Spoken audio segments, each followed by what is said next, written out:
It's all about money. With your host, CPA and forensic accountant, Sam Rosenfarb.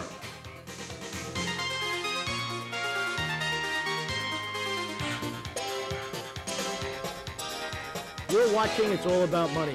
Nobody knows more about money than accountants. Hi, I'm Sam Rosenfarb. I'm a forensic accountant. I've been an accountant for over 30 years, and I can tell you from experience that people are irrationally motivated by money.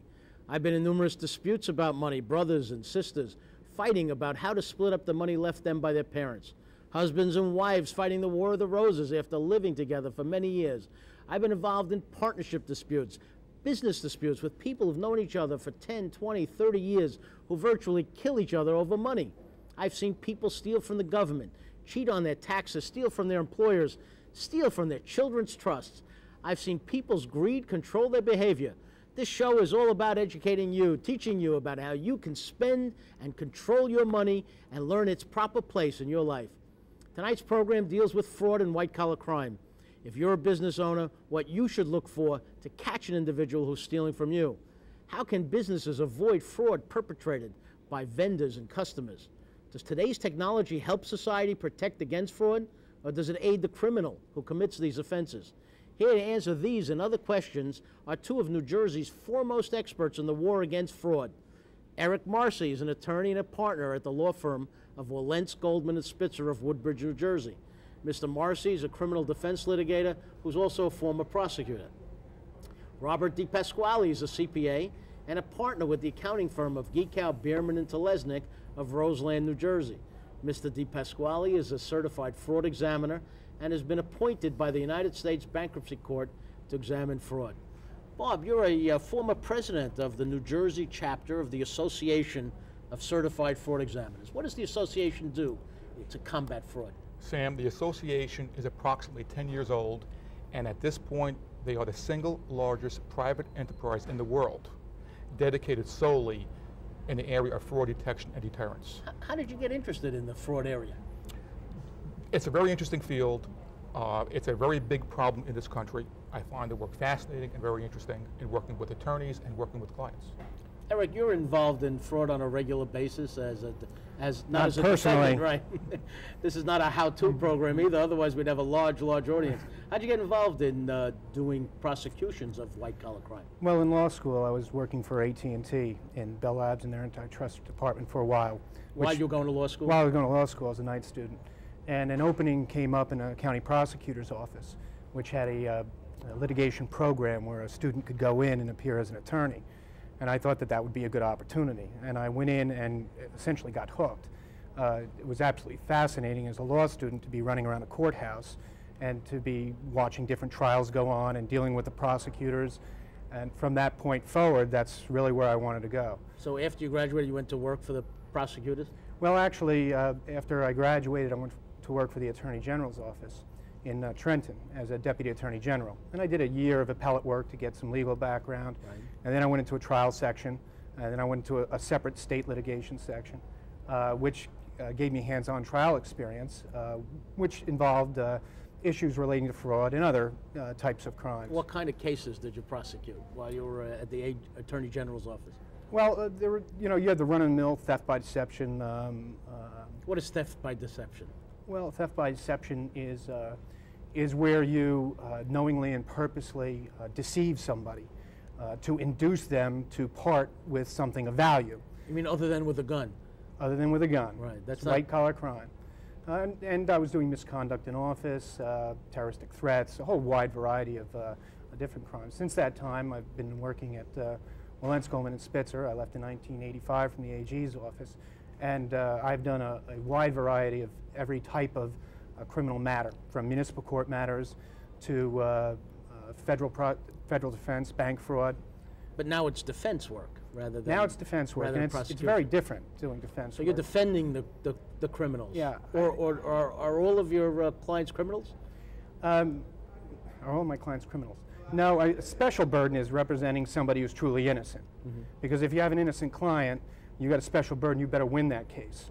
When you have somebody who's involved in criminal activity and they're in it deep, they're at the worst point of their lives, and they're looking to the attorney to help bail them out and to either extricate them completely or at least to cut the damages, to cut their costs. And so actually I prefer doing defense work because when I was a prosecutor, although you wear the white hat in a sense, I didn't get any satisfaction out of putting people in jail. I guess I wear my heart on my sleeve. And, but you're putting the bad guys in jail. You're putting the bad guys in jail. But one of the things I've learned in this practice is that not everyone's purely evil. And even if that person, the person you're representing, is not the nicest person or a person that you even like, they frequently have family members that are very sympathetic. They have wives, they have children, they have mothers and fathers. Sometimes they're white-collar criminals in particular. Many of them fall into this through a slow pattern of increasingly greedy behavior. And they don't even realize really what they're doing is criminal. And are all those emotions missed by prosecutors? Is that No, I think that there are many prosecutors that take into consideration how somebody got to be where they are. Obviously, they're going to look at underlying offense in judging as to how the case is going to be determined. But one of the advantages of being a prosecutor is you're in a better position to do justice than a defense attorney, because at a very early stage, you can take control and you can make a decision that if this is just a one-time mistake in somebody's life, you can cut them that break early on. You have the discretion to just let them go. All right. As a defense attorney, you're reacting to what action the state is taking. Does some prosecutors do you think prosecutors have too much discretion as to who they let go and who they prosecute? No, not at all. Yeah. No, I think, I generally believe that the vast majority of prosecutors out there take their jobs seriously and try to make a valid assessment as to what the proper disposition of the case would be. On all levels, the county, the state, and the federal, you think that's a generalization. Yeah, but do you think there's a variation based on the level of the prosecution? I don't think, it's really an individual by individual basis. I mean, I personally prefer to deal with prosecutors who've done defense work. I prefer to deal with a prosecutor who's experienced, somebody who's been out there, somebody who's represented people, somebody who understands the foibles and the frailty of the human nature and will cut people or not cut people a break, but give them some degree of consideration as to where they're coming from. Bob, as a forensic accountant, what's your role in fraud? Do you always work for either the defense or the prosecution, or is it sometimes mixed? What do you do? Generally, it's mixed, yeah. Sam. And depending on the case, in terms of employee embezzlement, I would typically work for the defendant. In criminal tax matters for the defendant. The person who's embezzled the money? Generally, yes, right. But there are exceptions. Right. And what is your role? What do you do for somebody who's embezzled money? Well, if you're working for the victim, you're trying to find the fraud and the magnitude of the fraud. Right. If you're working for the defense, you're trying to mitigate the damage. And how do you do that? It depends on the type of scheme you're referring to. Many times there are allegations of fraud, but it's not fraud. They're just allegations. They're just allegations. How much fraud is there in this country? Let me give you just a brief overview of the report to the nation that was prepared by the CFEs that spanned over a 2.5-year study. As we speak, it's a $400 billion annual problem. $400 billion? Yes. That's over $1 billion a day? Yes. It is estimated that on an average, companies lose 6% of their revenues due to occupational fraud and abuse every year. What do you mean by occupational fraud and abuse? Generally, we're talking asset misappropriations, theft of assets. I mean, if one of your employees, Eric at your law firm, takes home a yellow pad, is that theft? No, that's not theft. That's not theft. That's pilferage or shrinkage. You find that in inventory of almost any companies. I guess technically, if you're knowingly depriving it, it's theft. But do you think your law firm loses 6% of revenue due to fraud? Do I don't really have an answer for that. Yeah. I don't think so. I mean, right. But I mean, our law firm is different than a retail store where the opportunities are far greater. So some must lose a lot more if on average everybody loses 6%. Absolutely. And get back to the law firms, I've been retained twice this year on employee embezzlements in law firms. Employee embezzlements in law firms? Correct. And certainly there's no cash register in a law firm. What did they do? Fraud is limited to one's imagination. Right. Show them where the money is. It's all about money. Show me the money. Show is very appropriate. It's all about money, right? Generally in law firms or in any service organization, you're generally talking about cash disbursement schemes where checks are written erroneously or fraudulently, and the cash is taken. But a check is written doesn't lead to cash. Somebody has to sign the check and then cash the check. How is it accomplished? Sam, it's very easy. You can go to any bank in this state and cash a company check, no questions asked. And do you realize, as we speak, in our economy, 1 million counterfeit checks are cashed every week in this country? And what are the banks doing about this phenomenal amount of abuse? They're trying to put in positive controls, such as positive pay. What does positive pay mean? Which means that you indicate to the bank the checks that are going to clear in the next day or two. Right. And the checks will not clear checks other than those that you indicate, which would prevent counterfeit checks from being So it's almost a double check. First you sign the check, first somebody endorses the check, and then somebody has to notify the bank of the authority to clear it. Yes, by indicating the payee, the amount, and the date. What kind of fraud have you been involved, have you represented? Tell us your favorite story, your most interesting scheme, Eric. You know, there must be one that sticks out in your mind as fascinating. I really don't like to get into specifics because of the attorney-client privilege. Okay. Well, you can make up names. We won't know. You can even make up a story. We won't know.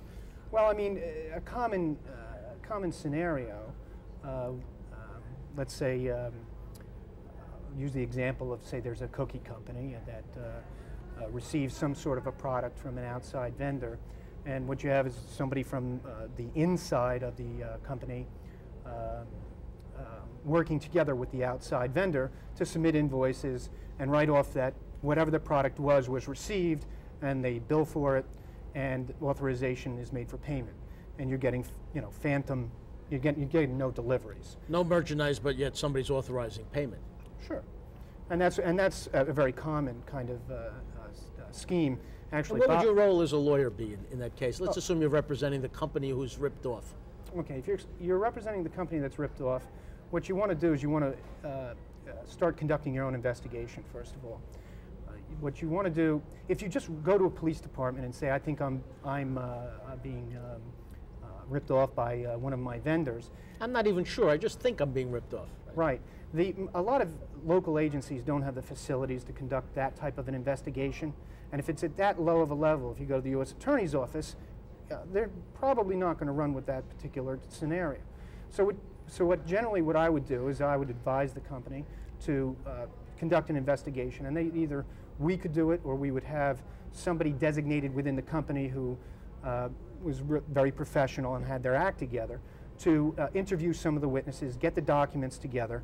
We might bring in a forensic accountant to pull the books, to come up with spreadsheets and an analysis to determine whether or not what occurred was an isolated error, was incompetence in the company, or whether or not there's a purposeful and knowing scheme that's going on. The problem with white-collar crime is that it's not a simple thing to prove.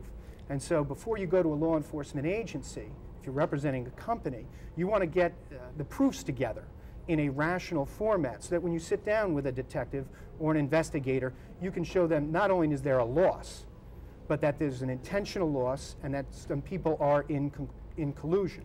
Great. If you want to know how to combat fraud and how to protect yourself against scams, come back soon to listen to Eric Marcy and Bob DiPasquale tell you how to protect yourself.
Hi, this is Sam Rosenfarb. You're watching It's All About Money.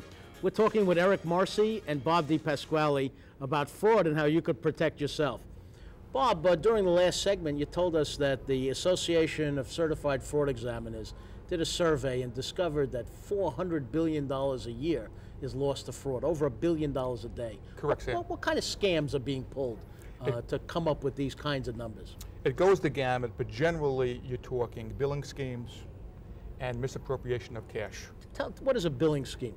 Is that what Eric talked about before, in having merchandise billed but not delivered and paid for? That's one form of a billing scheme known as a fictitious vendor. Other types of scams are known as pass-through companies. Pass-through, those are fictitious companies, is that? Yes, it's a front company generally owned by an employee or an employee's relative, whereby they establish a company to perpetrate a fraud. They buy merchandise and then resell it to the company at a higher profit. So they'll buy widgets or pencils at 10 cents a piece and resell them at 20 cents a piece. That's correct. Not a bad idea. No. Does that happen, Eric? I mean, are these common? Have you seen these kinds of frauds in your practice? Yeah, well, these types of things happen every day. The business world is a fairly cruel world, and the line between being a competitive businessman and going over to that next boundary where you start becoming greedy and you start overbilling, and then you go to the next step where you perhaps phantom bill. What should a businessman do if he finds that he suspects his employee stealing? Well, one of the things to do is to bring in an accountant to take a look at the books. You want to see whether or not the product's actually being delivered. You want to see the chain of who's signing for the product, where the product is stored, why the product is not in the warehouse. At a certain point, after you have interview some of the employees, some of the employees may say, you know, Joe's walking out with boxes of goods. Mm-hmm. So one of the Should things... somebody get a lawyer right away as soon as they suspect that somebody's, if they're suspicious of fraud? I think if you're suspicious and you think that the fraud is substantial, you should consult with someone to determine the best way to get your proofs together.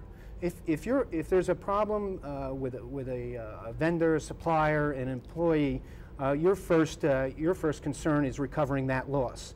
So you don't want to go running to the police necessarily. You want to do an investigation to confirm, number one, that the person who you think is stealing is actually stealing.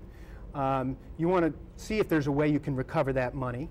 And the way to do that is to get your proofs together up front and perhaps confront that person. Once confronted, that person may make an admission to you and then may be willing to enter into some sort of a restitution agreement to resolve the problem that is confronting them at that point. Do you find that if you catch an employee stealing, that you may be able to get money back? Depends on the employee. Yeah. I mean, generally, if you're talking about lower level employees, generally not.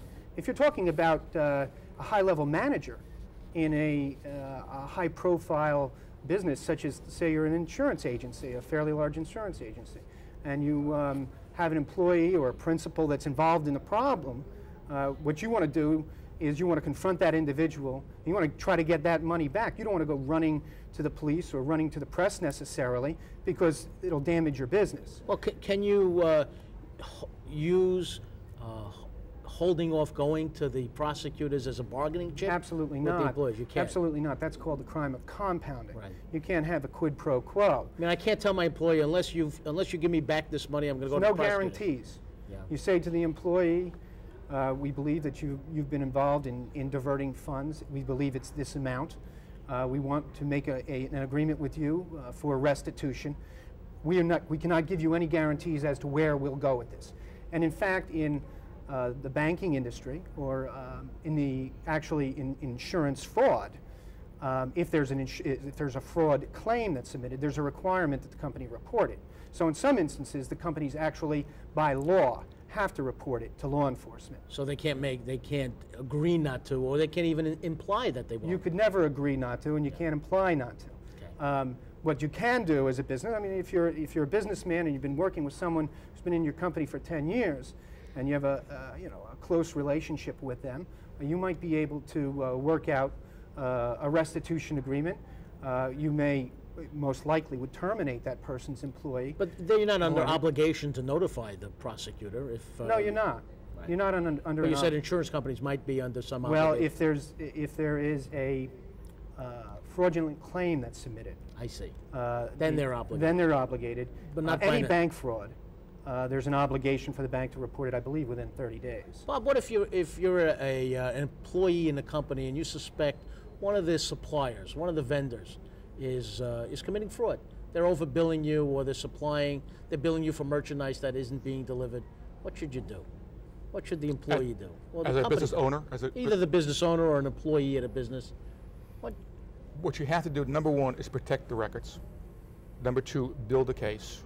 Number three, tighten the internal controls so that if it does happen, it doesn't happen in such a large degree. What do you mean by internal controls? You know, we're accountants, we know what that means. Tell our viewers. Internal control is methods to safeguard a company's assets. Like to make what? sure that checks can only be written by designated employees. Right. That I mean, everybody doesn't have a right to sign checks. that only certain people can buy inventory, and Right. segregation of duties where one person doesn't do all the bookkeeping functions, things of that nature. What's your most interesting case? My most interesting case, and it boggles my mind every time I think about it, is in a very vicious stockholder dispute where one partner chose to make more than the other partner. And how it was done was through a billing I scheme. mean, they were equal partners. In theory, yes. Right. And it was a fictitious vendor scheme where the other stockholder took liberties of just writing checks to fictitious companies that didn't exist. Right. And how much money was he able to divert Oh, well over $1 million. from his? So he stole $500,000 from his partner. That's If he correct. diverted $1 million to himself. That's How correct. did the partner find out? He called us in, and What triggered his interest? generally, at that magnitude, there was a cash flow problem, you know, and the profits aren't there at the end of the year, and it's an indicator. There's an indicator, there's a problem. And that's what we look for as fraud investigators. Well, you out indicators. there don't have any cash flow in your business, watch out. But how we found it was very subtly is by looking at various invoices, and we noticed one wasn't folded. One invoice wasn't folded. Right, That means it and- wasn't mailed. That's the point. And after further investigation, it was found out to be a bogus company. And then the chips just fell. And what happened? Was there a criminal prosecution in that case, or was that something that was worked out between the parties? Yeah, fortunately, it was worked out for the parties. Had it gone to court, the judge would have been compelled to refer to the U.S. Attorney's Office. So there was no prosecution, no criminal proceedings at all. Not to my knowledge. And no. what happened? Did they split? I assume they split up after they discovered that one stole from the other. Yes, they did. Unfortunately, there was no reconciliation in this case. What kind of business was it? Was it a retail business or It was a manufacturing business. manufacturing company? That's too bad. People commit all kinds of fraud, don't they, Eric? There's Wherever there's a big pot of money, there's always a way, or always some person that believes that they can get to it. What should somebody do if they get a subpoena? They get handed a subpoena, and Well, if you're a businessman and you get handed a subpoena, that can be a pretty scary experience. Sure. I mean, you don't know what it's about. The first thing, again, this is not something that you should try to handle alone. This is not, you know, you call up the prosecutor and say, what can I do for you? You should consult with an attorney, because the first thing the attorney's going to do is going to look at the subpoena to see who the names on the subpoena are, what the relationship is with the company. He'll talk with the principal to find out what exposure an employee, the company, may have under the subpoena. Then what the attorney's job would be is to contact the agency that issued the subpoena and ask who's the target of the investigation. Is my client, is XYZ Corporation the target of the investigation? Is one of the principals the target of the investigation? Are they just considered to be witnesses? Generally, the prosecutors will not give you much information, but they will give you some. Generally, there's words of you're either subject of investigation or a target of an investigation. If you're a target, that's bad, obviously. A subject isn't as bad. A witness is much better, but you can go from witness to subject to target and are they required to in a tell couple you? of days. No, they're not required to tell you, although prosecutors will give you some idea as to the purpose of the investigation. And if your client is truly simply a witness, they'll tell you that. You then must speak with your client to determine whether or not that's the case, Right. whether or not the company has any exposure. Then what really needs to be done is to make sure that the attorney reviews the documents that are gathered to make sure that it's within the scope. You don't want to give a prosecutorial agency or an administrative agency more documents that are not responsive to the subpoena. So you want to have, Especially if you have something to hide. Right. Well, if there's a problem, you look at the scope of the subpoena and you answer the subpoena strictly to the scope. That brings another point, and that is the scope of the subpoena usually is your whole business. Records, journals, ledgers, computer records, receipts, calendars. They want it all. Yeah. So one of the first things that you would do as an attorney is you'd narrow the scope of that, because just producing that document, those documents could be extremely expensive, take people away from the running of the business. The one instance where you might want to produce all your records, if you have one document that's firmly within the subpoena and it has to be produced, and they're asking for a truckload of documents, give them the truckload. Right, and maybe they'll be Let buried. them find it. Well, do more men commit crimes than women, or do more women commit more crimes than men? Based on the In your survey, experience. based on a survey of the CFEs, men commit 75% of occupational fraud and abuse, and the median loss is 4 times greater than that of women. Wow. So men are 3 times as criminally minded as women in white-collar crime. Or the women are smarter. They don't get caught. I read some statistic that said only 20% of white-collar crime is ever detected, and and of that, 80% is detected as a result of informants, which means a whole lot of white-collar crime is undetected. Do you find that most of the crimes that you defend, criminals you defend, or the schemes that you defend, are uncovered as a result of somebody snitching on somebody? Either that or by accident. Some accident, right? Correct. Such as what? What could an accident be then? Customer complaint. Right, that results in some follow-up, that results Correct. in recognition that some revenue wasn't received or some merchandise wasn't received? Correct. In fact, the most notable case is known as the Z-Vest case, where a company with $90 million in revenues never existed. And it was found because a woman complained about a vacuum cleaner. This episode of It's All About Money was about fraud. Tune in next time to hear everything there is to know when it's all about money. Thanks, Eric. Thank you very much. Bob, terrific. Thank you. Pleasure. I appreciate it.